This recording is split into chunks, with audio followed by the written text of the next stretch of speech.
اگر اس دنیا میں مشکل حالات نہیں آئے، کسی قسم کی کوئی پریشانی نہ ہو، تو پھر اس دنیا میں اور جنت میں فرق کیا رہ گیا؟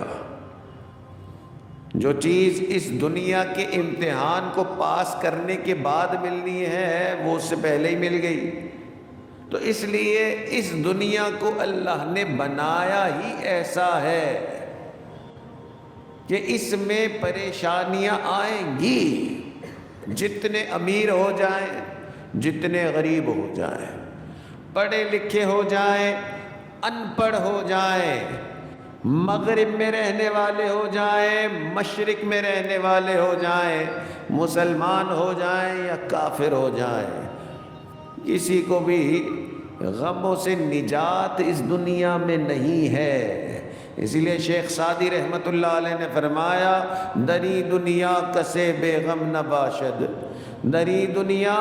کسے بے غم نہ باشد، اگر باشد بنی آدم نہ باشد۔